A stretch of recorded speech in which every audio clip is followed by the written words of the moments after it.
Mitkä sitten on APPn Terra AC-latausaseman hyödyt? No joo, hyvä kysymys. Se, mistä niin kun asiakkaat on tykännyt ja itsekin tykkään, niin se koko on pieni, se on kompakti, Kyllä. se on suhteellisen huomaamaton siellä talon seinässä tai autokatoksessa tai näin.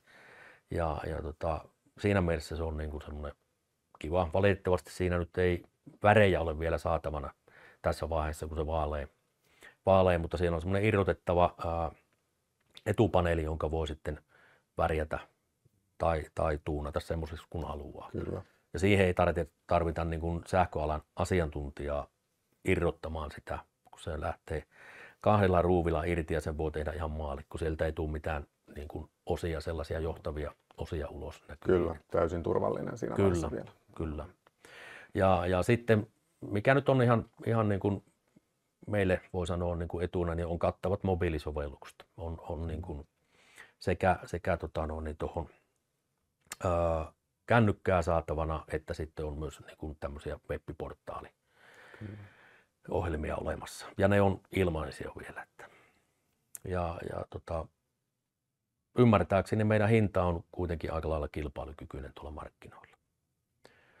Ja mikä tärkeintä, niin meillä on suomenkielinen asiantuntijatuki saatavilla, niin kuin Petri tässä hyvänä esimerkkinä.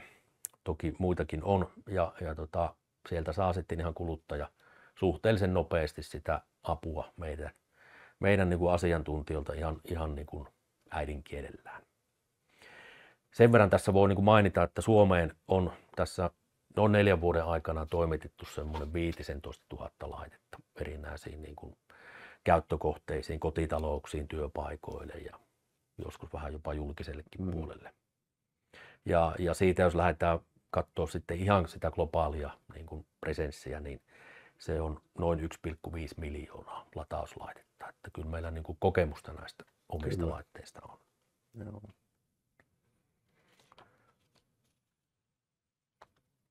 Miten varmistat latausaseman turvallisen käytön?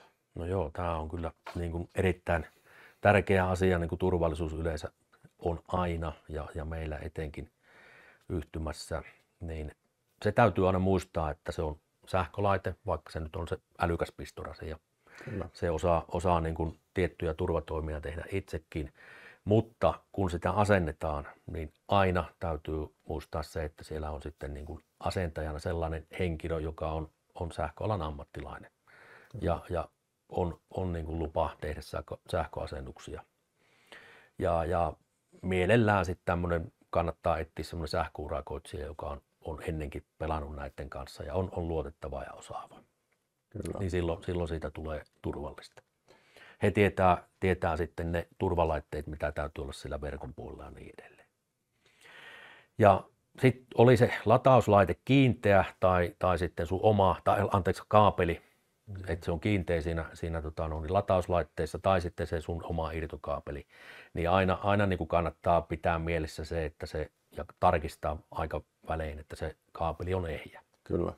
Siellä ihan niin kuin missä tahansa niin kuin pistotulpassa voi olla sitten jotakin häikkää ja sen jälkeen on sitten mahdollisuus vaaratilanteisiin. Ja mikä tilanteita sattuu, niin älä koskaan yritä itse korjata sitä laitetta. Kyllä. Toki voit niitä mobiilisovelluksella tehdä ihan mitä vaan, mutta se, että sen ensimmäisen kannen jälkeen, mitä pystyt tuunaamaan, niin sitä toista kantta et saa enää aukasta, jollet ole sähköalan ammattihenkilö. Kyllä. Ja oikein asennettu latausasema ei ole vaarallinen edes tuolta kaapelin päästä, koska siinä on kommunikaatio auton kanssa. Kyllä, juuri näin. Hyvä. Miten latausverkosto on kehittynyt viime vuosina? No joo, jos katsotaan niin kuin tietenkin, nyt niin kuin mainitsin tuossa, mitä me ollaan toimitettu noita AC-laitteita markkinoille. Toki niitä on moni muukin toimittanut samanlaisia, jopa suurempia tai pienempiä määriä. Niitä määriä on vähän vaikea sanoa, että kuinka paljon AC-laitteita on niin kuin tuolla kotitalouksien kiinteistöjen niin kuin seinässä tai sitten työpaikoilla tai näin. Mutta jos puhutaan DC-latausverkostosta, niin sehän on kehittynyt todella merkittävästi viimeisen Kyllä. 3, ehkä mieluummin jopa viimeisen 2 vuoden aikana. Eli voidaan tässä vaiheessa tai tässä kohtaa ehkä todeta se, että kun katsotaan niin kuin, ladattavien autojen lukumäärää verrattuna siihen pikalataus, eli DC-lataus niin kuin pistokkeisiin, niin se on niin kuin, voi sanoa suhteellisen suuri. Kyllä. Että se onkohan semmoista lukua kuin 30 pidetty semmoisena niin kuin, tavallaan hyvänä lukuna, eli sulla on 30 autoa yhtä latauspistoolia kohtaan. Niin nyt niitä on 28 autoa yhtä latauspistoolia kohtaan. Muistaakseni viime tiedoista, kun tuosta sähköisen liikenteen yhdistyksen kvartaali niin infosta katsoin sen, niin oli tämmöinen se. Ja samassa julkaisussa niin oli todettu, että eli juuri ylitettiin raja 10% niin kuin ladattavien ajoneuvojen lukumäärästä Suomen tieliikenteessä, Joo. joka tarkoittaa hieman yli 100 000, yli 250 000 autoa, joista niin noin 40% on täyssähköautoja, eli hieman yli 100 000 täyssähköautoa meillä kiitää maanteille. Mutta niin kuin sanottu, niin tällä hetkellä latausverkosto on sähköautoilijan puolella, eli sulla on aika hyvin niin kuin mahdollisuuksia. Toki tietenkin sitten on niin jotain solmupisteitä ja solmuajankohtia, sesonkia, niin kuin hiihtolomaat ja tällaiset näin, ja sitten tietyt pisteet Suomessa, niin ne voi ylikuormittua. Kyllä, mutta oman kokemuksen mukaan erittäin hyvin on ollut paikkoja, että ei ole tarvinnut jonottaa. Juuri näin. Mitkä ovat yleisimmät haasteet sähköauton lataamisessa? No joo, siitä voisi tuosta äskeistä jatkaa, niin toki sen julkisen latauspisteen niin kuin löytyminen on yksi haaste aina tietenkin. Kyllä. Ja se, että nyt ulkoilman lämpötila vaikuttaa hyvin paljon siihen latausnopeuteen. Ja sitten toisinpäin se vaikuttaa myös hyvin paljon siihen ajomatkaan sillä täydellä akulla tai millä tahansa akulla. Eli kulutukseen. Että jos niin kuin heitetään ihan lukuna, niin kesällä 90 kilometrin, 80 kilometrin tuntinopeudella ihan niin kuin 20 celsiusasteen lämpötilassa kulutus voi olla luokkaa 16 kilowattituntia 100 kilometrille. Kun se vastaavasti voi -20 asteen lämpötilassa olla jopa 25 kilowattituntia. Kyllä. Se sama, eli siinä on niin kuin todella suuri merkitys sillä niin kuin ulkoilman lämpötilalla. Ja sitten toisinpäin se lataus on hitaampaa, kun se akku on kylmä. Eli tarve kasvaa lataukselle. Joo, että se on, mitä kylmempi. Siinä varmasti on niin kuin suurin haaste. Toki siellä nyt koko ajan niin kuin, teknologia kehittyy ja autojen akut kehittyy ja sinne tulee esilämmitystä ja kaikkea. Eli sillä niin kuin taklataan tiettyjä asioita. Kyllä. Joo, näin. Ja sitten tietysti julkisen latauksen niin kuin hintojen seuraaminen on hiukan haasteellista, koska se ei ole sama kuin tällä hetkellä vielä ainakaan, kun jos vertaa sitä niin kuin analogiaa esimerkiksi niin kuin fossiilisiin polttoaineisiin. Siellähän näet, että dieseli maksaa tämän verran ja bensa tämän verran, niin tällä hetkellä ainakaan vielä sitä ei näy niin kuin tuolla latausasemilla, että nyt on kilowattituntihinta tämä ja tämä.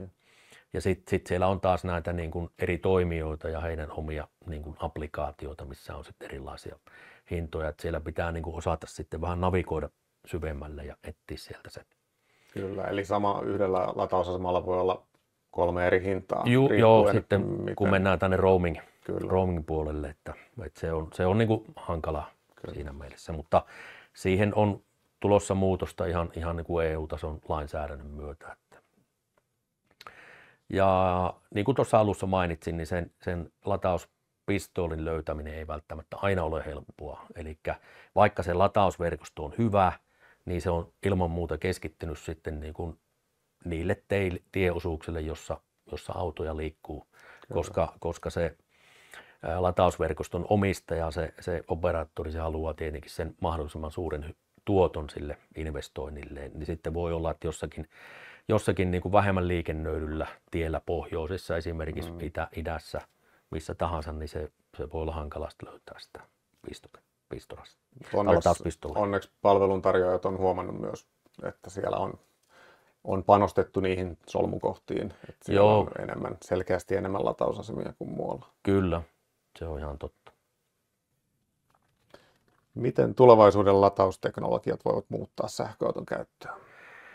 No joo, tietysti pitäisi olla nyt se kuuluisa kristallipallo, että tietäisi ihan tarkkaan, mitä tulee tapahtumaan, mutta niin uskoisin, että ja nythän se on jo oikeastaan käytössäkin, eli AC-latausstandardinkin tulee muutosta, eli siihen kommunikaatioon nyt siellä auton ja sen itse älykkään latauspistosasian välille, joka sitten mahdollistaa muun muassa tämmöisen plug and charge-toiminnon, eli se tunnistaa heti se pistooli ja se auto muodostaa nyt sen yhteyden ja se tunnistaa sen käyttäjän heti saman tien ja sitten se alkaa se lataus niin kuin siitä. Ja sitten tämä paljon on puhuttu kaksisuuntaista lataamisesta ja ymmärtääkseni tämä vastaava standardin kehitys sitten tai tulo markkinoille mahdollistaa myös sieltä AC-puolelta sen kaksisuuntaisen latauksen. Eli periaatteessa käytännössä voit käyttää sitä oman auton akkuasi niin kuin backupina siellä omassa kiinteistössä. Eli käyttää sieltä, ottaa sitä energiaa esimerkiksi, jos sulla on pörssisähkö, niin niillä niin kuin korkeilla piikkitunneilla. Mitään lupausta tästä en osaa enkä rupea antamaan, mutta tämmöistä niin kuin olen niin kuin kuullut ja lukenut tuolta puolelta. Ja suurin osahan näistä niin kuin äsken mainitusta asioista niin on jo niin kuin DC-puolella käytössä. Et siellähän on tätä kaksisuuntaista lataamista jo olemassa ja tietenkin niiden teho nyt ainakin tällä hetkellä niin kuin akkuvalmistajat haluaa rajoittaa senkin 11 kilowattiin, eli se ei, niin kuin, ei ole kovin suurta kuitenkaan se teho, mitä sitten pystyt sieltä käyttämään. Toki niin kuin omakotikiinteistössä se on jo ihan suurta, 11 kilowattia. Mutta tuolla sitten, niin kuin, mitä se sitten julkisella puolella tulisi olemaan, vaikea sanoa. Siellä ei niin kuin ne bisnesmallitkaan ei ole vielä muodostunut sellaiseksi, että siitä olisi järkeä käyttää sitä kaksisuuntaisuutta. Aika näyttää, joo. Ja sitten varmasti niin kuin, lataustehot, kuinka autot pystyy ottaa vastaan, tulee nousemaan. Että nythän niin kuin latauslaitteet on jo hyvin suurempia, mitä kovin moni auto pystyy niin kuin hyödyntämään. Eli niihin autoihin tulee varmasti niin kuin muutoksia, eli ne pysty sitten ottaa sen suuremman tehon sieltä, isomman virran. Ja sitten vielä se, että se ei ole niin kuin välttämättä piikkitehoa, vaan se, että se menisi aika pitkälle sinne 80% hyvin tasaisena sitten se suuri teho. Et sillä on suurempi merkitys oikeastaan kuin sillä piikkiteholla. Joo. Hyvä. Näin. Kiitoksia tästä. Kiitoksia.